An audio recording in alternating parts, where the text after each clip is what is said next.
Je ne sais même pas si quelqu'un trouvera ou même lira ce carnet. Mais c'est la seule chose qui me permet de ne pas craquer psychologiquement et qui me maintient en vie. Je m'appelle Florian. J'ai 15 ans et je vivais dans une petite ville pas loin de Lyon. Il y a 2 semaines, j'ai appris l'existence de ce que l'on appelle le Deep Web. Le Deep Web est la face cachée d'Internet. On ne peut s'y rendre que grâce à un logiciel qui se nomme Tor. Je n'ai pas exactement compris comment fonctionnait ce logiciel, mais je croyais qu'il me protégerait entièrement des dangers du Deep Web. Ma curiosité l'ayant emporté sur mon bon sens, j'ai décidé d'installer Tor et d'aller sur le Deep Web. Je regretterai cette décision jusqu'à la fin de ma vie qui me semble proche. Une fois Tor lancé, je rentre dans la barre de recherche ZOI dans Wikipédia. Ce site recense des milliers de liens du Deep Web. J'ai été surpris par le nombre incroyable de sites de vente de drogue et pédopornographiques. Puis je trouvais un site nommé The Kill Livestream. Encore une fois, ma curiosité m'a attiré sur ce site. Ça semblait être un like comme sur Steam pour le jeu vidéo, mais il y avait seulement une femme dans les 20 ans attachée sur une chaise et bâillonnée au milieu du cadre. Soudain je vois un homme cagoulé entrer dans le cadre, une batte de baseball à la main.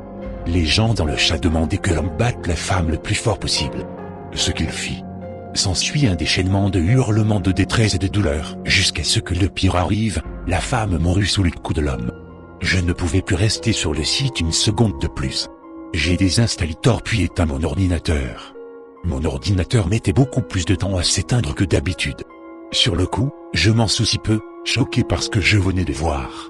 Le lendemain je sortis acheter du pain pour ma mère. C'était contraire à mes habitudes, mais j'avais besoin de prendre l'air. Je n'avais pas dormi de la nuit. Ensuite, je ne me souviens plus de rien. Je me suis réveillé il y a environ 1 heure je pense. Je n'ai plus aucune notion du temps. Je suis dans une pièce vide où il y a seulement une faible source de lumière ainsi qu'une caméra. Il me semble qu'elle est éteinte.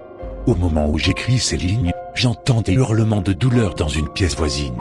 Les cris viennent de cesser. J'entends des bruits ressemblant à des bêtes sauvages. Je peux les entendre se régaler de la chair. Je peux les entendre en train de briser et de ronger les os. Des bruits de paille de tronçonneuse se rapprochaient de moi petit à petit.